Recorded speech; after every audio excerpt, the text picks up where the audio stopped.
Cheshire Puss, Alice began rather timidly, as she did not at all know whether it would like the name. However, it only grinned a little wider. Come, it's pleased so far, thought Alice, and she went on. Would you tell me, please, which way I ought to go from here? That depends a good deal on where you want to go, said the cat. I don't much care where, said Alice. Well, then it doesn't matter which way you go, said the cat. So long as I get somewhere, Alice added as an explanation. Oh, you're sure to do that, said the cat, if you only walk long enough. The Cheshire Cat describes my writing pangs this week. Initially, I had another topic in mind, but once I found this passage from Alice, I ended up heading down an entirely different path. As long as we get somewhere, I suppose. I've read both Alice books many times, many times. They're literary masterpieces that keep me coming back as much to learn from Carol's style and imagination as to read the engrossing tale over and over again. At their core, the Alice books are about discovery and the beauty of a spiritual journey simply for the sake of taking a spiritual journey. Alice doesn't have an endgame in her travels. She's just chasing a white rabbit, tripping through Wonderland, meeting new creatures, rarely thinking about how weird it might be that she's smoking hookah with caterpillars or having tea with hatters and hares. Alice's is a truly wonderful life. We should all have tea with hatters and hares. Maybe it would help us become re-enamored of this Wonderland in which we live.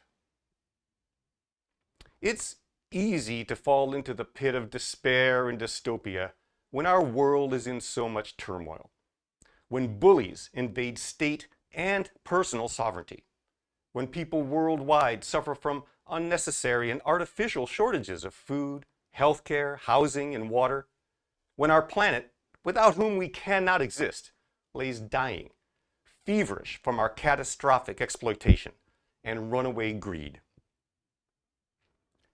Alice in Wonderland reminds us this world is a living entity supporting billions of living creatures.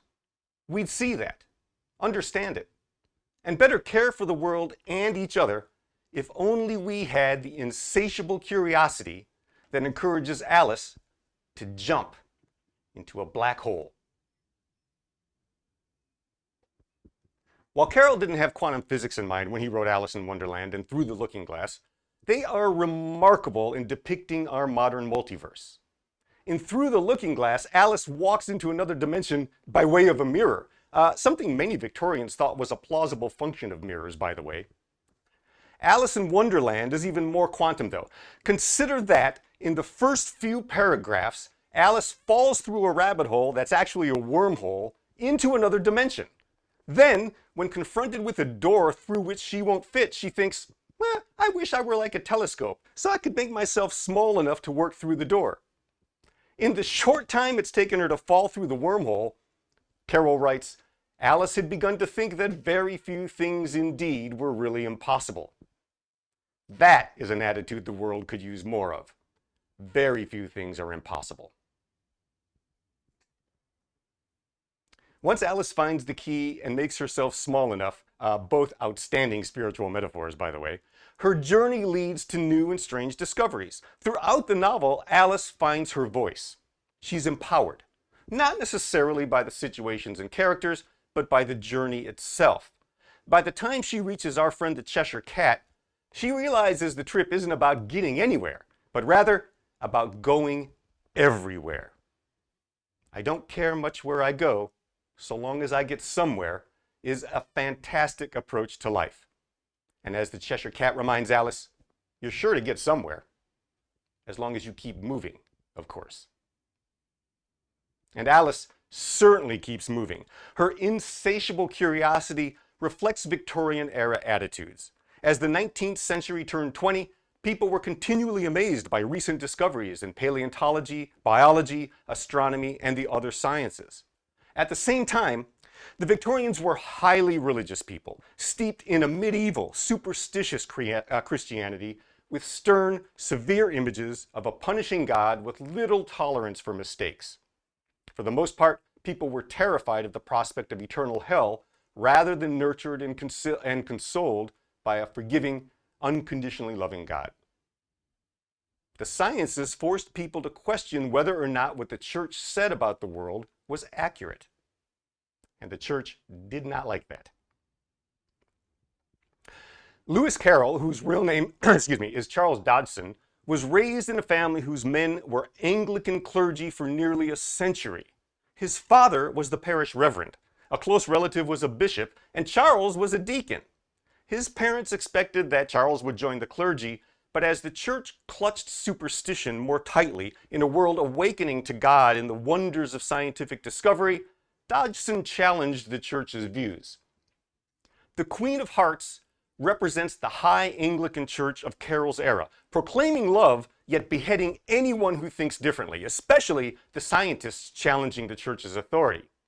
So, Alice represents an amalgamation of Victorian-era change agents. She's the holy curiosity of childhood, freed from religious constraints to learn more about the universe by actually learning how the universe works.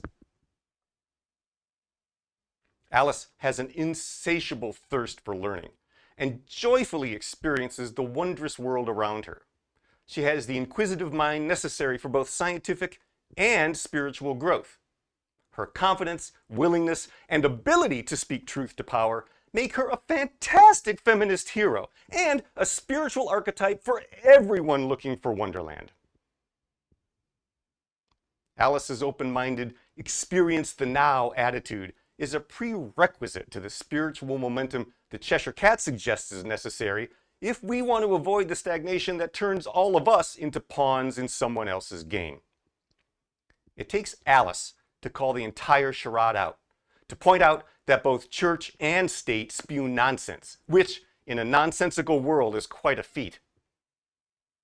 But in revealing that the king's and queen's power is built on fear alone, their house of cards collapses, and the pawns are free to revel in the delightful weirdness of Wonderland, to travel everywhere and nowhere, but always going somewhere.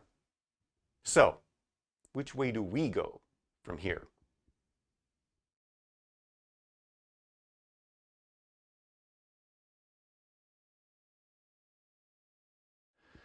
Our question to ponder this week is, which way do you want to go? Spiritually speaking, that is. Which way do you want to go? Spiritually speaking, thinking about Alice's journey. I'll send you into breakout rooms to talk in small groups for a few moments, and then we'll get back together to share our thoughts here in the main room. Please accept the invitations on your screen, my friends, and enjoy your conversations. We'll see you back here in about 10 minutes.